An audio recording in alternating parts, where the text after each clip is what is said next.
여러분, 주식시장은 아직 끝나지 않았습니다. 오히려 더 크게 오를 준비를 하고 있습니다. 요즘 증시를 보면 이 정도면 고점 아닌가? 라는 불안이 따라붙습니다. 하지만 데이터를 깊이 들여다보면 다른 그림이 보입니다.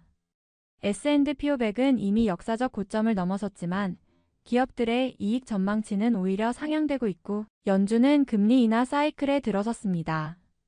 다시 말해 주가를 떠받칠 실적과 유동성이라는 두 축이 동시에 작동하고 있다는 겁니다. 그렇다면 질문은 분명합니다. 이 상승장을 어떻게 활용할 것인가? 무작정 기술주 몇 종목에 몰빵하기엔 리스크가 크고 그렇다고 가만히 지켜보기엔 시장이 너무 빠르게 움직입니다. 바로 이런 순간에 필요한 것이 포트폴리오 전략입니다. 어떤 자산을 중심에 두고 어떤 테마를 새틀라이트로 가져가야 하는지, 그리고 어느 시장에선 인덱스가 맞고 어느 시장에선 종목 선택이 중요한지 이 차이를 아는 게 성패를 가릅니다. 오늘 저는 증권 전문가 신혜선의 시각으로 미국, 중국, 한국 증시를 어떻게 바라봐야 하는지, 그리고 AI, 전력망, 보안, 산업재, K 콘텐츠 같은 핵심 테마를 어떻게 포트폴리오에 녹여낼 수 있는지 구체적으로 알려드리겠습니다. 시장은 더 오를 수 있습니다. 중요한 건 그 속에서 어떻게 내 자산을 지켜내고 불릴 것인가 하는 전략입니다. 본격적으로 시작하기 전에 구독과 좋아요는 제게 큰 힘이 됩니다. 앞으로도 누구보다 빠르고 깊이 있는 증시 해석과 투자 전략을 전달해 드릴 테니 꼭 눌러주시고 끝까지 함께 해주세요. 지금부터 시작하겠습니다.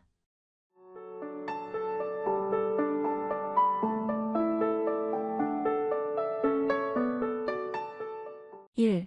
미국 증시 전망. S&P 500 어디까지 갈까? 올해 미국 증시는 많은 투자자들의 예상을 넘어 강하게 상승해왔습니다. 특히 S&P 500 지수는 사상 최고치를 경신하며 단순한 기술적 반등이 아닌 구조적인 상승 흐름을 보여주고 있습니다. 많은 분들이 이제는 너무 비싸지 않았나? 라고 묻습니다. 실제로 현재 S&P 500의 선행 주가 수익 비율은 약 22배로 과거 평균을 웃돌고 있습니다. 그러나 중요한 건 이 높은 밸류에이션을 떠받칠 기업 이익의 상향 추세가 동시에 나타나고 있다는 사실입니다. 2분기 미국 기업들의 실적 발표를 보면 어닝 서프라이즈 비중이 최근 10년 평균을 상회했습니다. 단순히 주가만 오른 게 아니라 기업 이익 자체가 시장의 기대를 넘어서고 있는 겁니다. 덕분에 애널리스트들의 2024년, 2025년 이익 전망치도 연이어 상향 조정되고 있습니다. 즉, 고평가 논란에도 불구하고 실적이 그만큼 따라가주고 있다는 점에서 버블이라 단정하긴 어렵습니다. 또 하나 주목해야 할 부분은 연준의 정책 기조 변화입니다. 9월 들어 첫 금리 인하가 단행되면서 시장은 향후 추가 인하 가능성까지 반영하고 있습니다. 만약 경기 침체 없이 금리가 인하된다면 이는 주식시장에 있어 최상의 조합이 될 수 있습니다. 특히 엔비디아, 마이크로소프트, 테슬라 등 빅테크 기업들은 거시경제와 직접적으로 크게 연동되지 않고 오히려 AI 투자와 클라우드 수요 확대라는 구조적 성장 모멘텀을 갖고 있습니다. 따라서 현재 미국 증시는 단기 조정 가능성을 열어두면서도 중장기적으로는 7,000포인트 돌파라는 시나리오가 충분히 가능한 환경을 갖추고 있다고 볼 수 있습니다. 중요한 건 여기서 무작정 낙관하는 것이 아니라 리스크 요인을 냉정하게 점검하면서 코어 포트폴리오를 어떻게 구성할지 고민하는 것입니다. 2. 체크해야 할 리스크 요인. 증시는 언제나 기회와 위험이 동시에 존재합니다. 상승장을 자신 있게 이야기하더라도 반드시 짚고 넘어가야 하는 리스크가 있습니다. 첫 번째는 인플레이션 재상승 가능성입니다. 최근 미국 소비자 물가 지수는 다시 2.9% 수준으로 올라왔습니다. 아직 3.5%라는 임계선을 넘지는 않았지만 만약 에너지 가격 급등이나 공급망 차질로 물가가 다시 튀어오른다면 연준의 금리 인하 속도는 늦춰질 수 있습니다. 이는 시장에 즉각적인 부담으로 작용할 수 있는 변수입니다. 두 번째는 금리 인하 속도의 불확실성입니다. 현재 시장은 연준이 2025년에도 점진적으로 금리를 내릴 것이라는 기대를 반영하고 있지만 연준이 경기 둔화보다는 물가 안정을 우선시한다면 기대보다 완만하거나 제한적인 인하로 이어질 가능성도 있습니다. 즉, 정책 기조가 예상과 달라질 때 시장은 조정에 들어갈 수 있습니다. 세 번째는 지정학적 리스크입니다. 글로벌 무역 갈등, 주요 선거 이벤트, 중동과 동아시아의 긴장 등은 언제든 시장의 심리를 위축시킬 수 있습니다.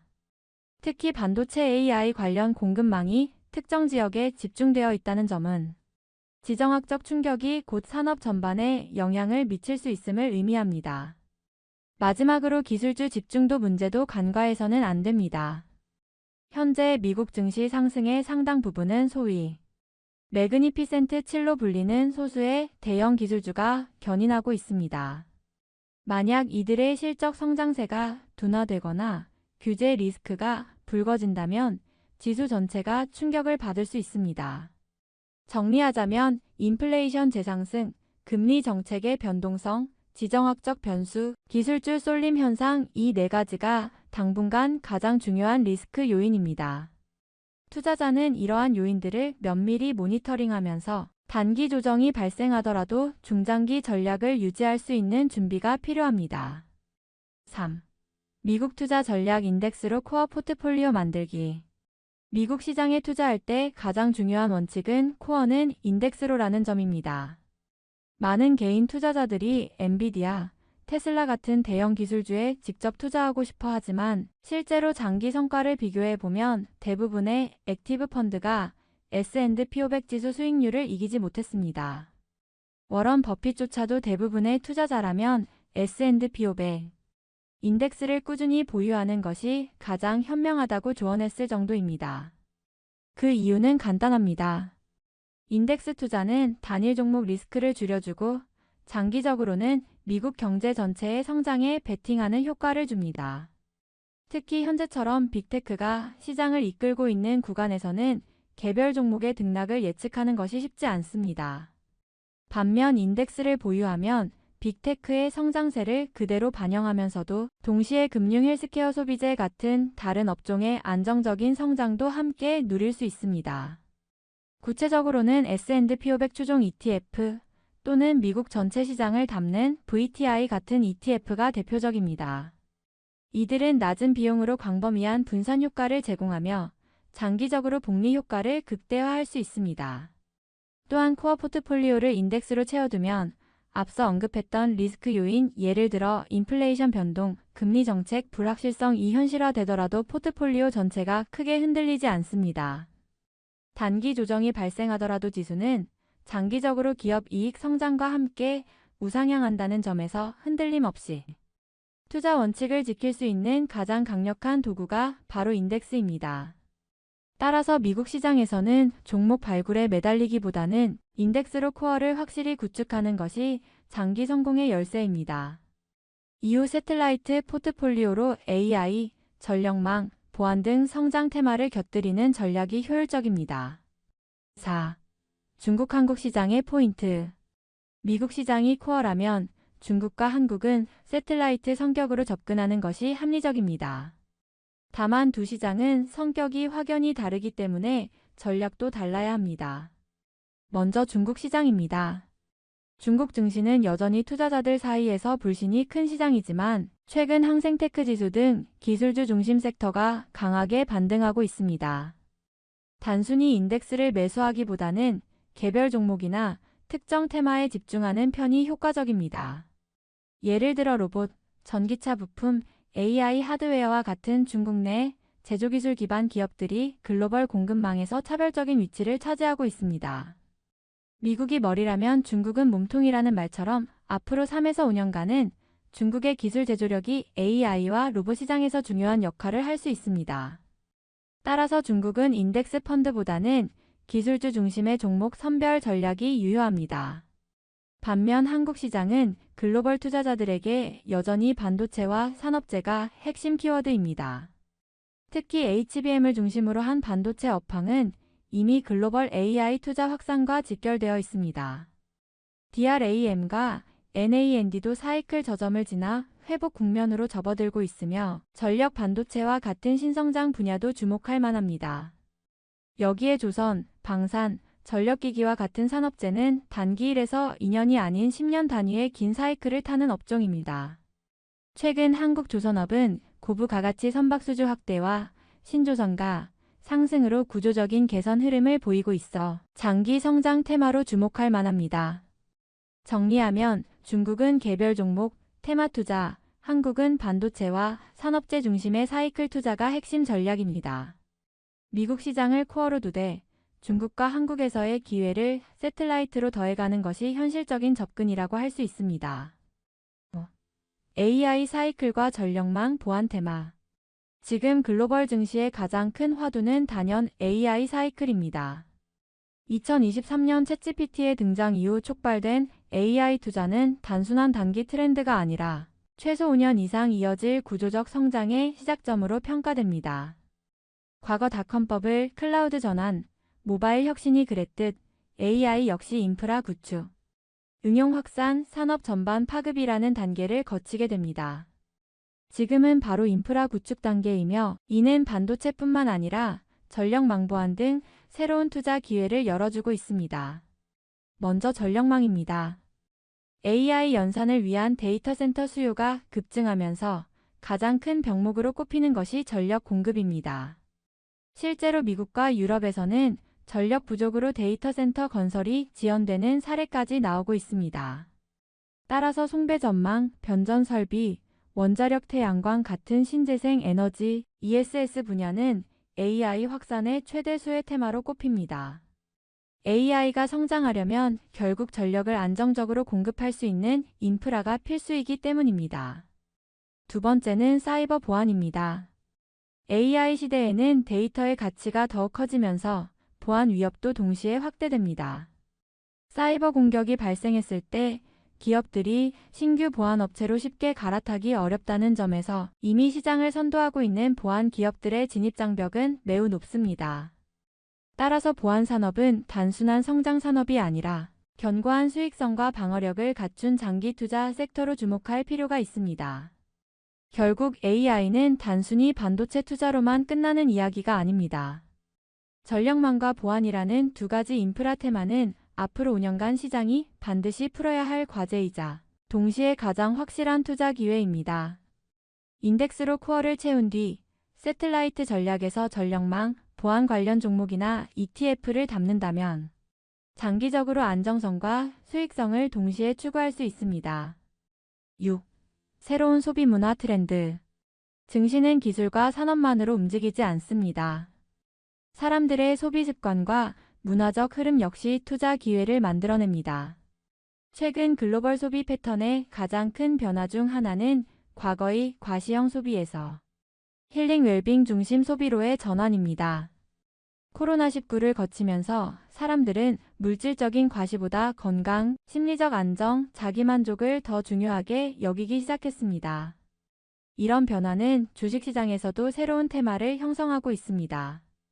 예를 들어 헬스케어, 바이오, 영양제, 피트니스 관련 기업들은 꾸준한 성장세를 보이고 있습니다. 단순히 질병 치료가 아니라 삶의 질을 높이고 수명을 연장하는 제품과 서비스에 대한 수요가 폭발적으로 늘고 있는 것이죠. 고령화 사회로 접어든 한국과 선진국 시장에서 이러한 흐름은 더욱 강력합니다. 또 다른 트렌드는 K 콘텐츠와 K컬처입니다. 음악, 드라마, 영화와 같은 무형의 자산은 이제 글로벌 시장에서 강력한 경쟁력을 확보했습니다. 흥미로운 점은 콘텐츠가 단독으로 끝나지 않고 뷰티, 식품, 패션 같은 유형 자산으로의 확장 효과를 가져온다는 것입니다. 예를 들어 BTS나 한국 드라마의 인기가 화장품, 식품, 여행 산업까지 이어지면서 새로운 수요를 창출하는 선순환 구조가 만들어지고 있습니다. 따라서 투자자는 기술, 산업재뿐만 아니라 소비와 문화 변화에서 파생되는 성장 테마에도 눈을 돌릴 필요가 있습니다. K콘텐츠, 웰빙 헬스케어, 프리미엄 소비재는 단기 유행이 아니라 장기적인 구조적 성장의 흐름입니다. 코어 포트폴리오의 안정성을 유지하면서 이러한 트렌드를 새틀라이트 전략으로 더한다면 보다 균형 잡힌 투자가 가능할 것입니다. 7. 포트폴리오 가이드라인. 지금까지 살펴본 내용을 종합하면 투자 전략의 핵심은 코어 새틀라이트 구조입니다. 단기 변동성을 피하려면 안정적인 중심축이 필요하고 동시에 성장 기회를 잡으려면 위성처럼 움직이는 테마 투자도 함께 가져가야 합니다. 먼저 코어 포트폴리오 약 70%는 미국 인덱스로 구성하는 것이 가장 효율적입니다. S&P 500이나 미국 전체 시장을 추종하는 ETF는 장기적으로 거의 모든 액티브 펀드를 압도하는 성과를 보여왔습니다. 이를 통해 글로벌 경제 성장과 기업 이익 증가를 안정적으로 반영할 수 있습니다. 그 다음 새틀라이트 포트폴리오 약 30%는 성장성과 테마성을 고려해 배분하는 것이 좋습니다. 중국은 지수보다는 종목 중심, 특히 기술제조 하드웨어 기업에 집중할 필요가 있습니다. 한국은 반도체와 산업재 같은 구조적 사이클 업종에 비중을 두는 것이 합리적입니다. 여기에 글로벌 차원에서는 AI 인프라와 소비, 문화 테마를 더하면 균형 잡힌 포트폴리오가 완성됩니다. 또 한 가지 중요한 점은 리스크 관리와 리밸런싱입니다. 인플레이션이 3.5% 이상 재상승하거나 금리 인하 속도가 예상보다 늦어지는 경우 단기적인 조정은 피할 수 없습니다. 이럴 때는 코어를 유지하면서 새틀라이트 비중을 조정하는 유연성이 필요합니다. 반대로 시장이 과열될 경우 일부 수익 실현을 통해 현금을 확보해 두는 것도 좋은 전략입니다. 결국 성공적인 투자는 단순히 어느 종목을 살까가 아니라 어떻게 구조를 짜고 균형을 맞출까에 달려 있습니다. 미국 인덱스를 중심에 두고 중국, 한국 AI 소비 트렌드라는 새틀라이트로 확장하는 전략이 지금의 시장 상황에 가장 적합한 해법이라고 말씀드릴 수 있습니다. 오늘은 주식시장은 더 오를 수 있다. 포트폴리오는 이렇게 짜라라는 주제로 함께했습니다. 다시 정리하면 미국 인덱스를 중심에 두고 중국, 한국의 기회, 그리고 AI, 전력망, 보안, 소비 트렌드를 새틀라이트로 곁들이는 전략이 핵심입니다. 단기 변동성은 불가피하지만 구조적인 성장 흐름은 여전히 이어지고 있습니다. 앞으로도 시장의 흐름을 가장 빠르고 깊게 분석해 드리겠습니다. 영상이 도움이 되셨다면 구독과 좋아요, 알림 설정 꼭 부탁드립니다. 여러분의 투자 여정이 한층 더 든든해지길 바라며 저는 다음 영상에서 다시 찾아뵙겠습니다. 감사합니다.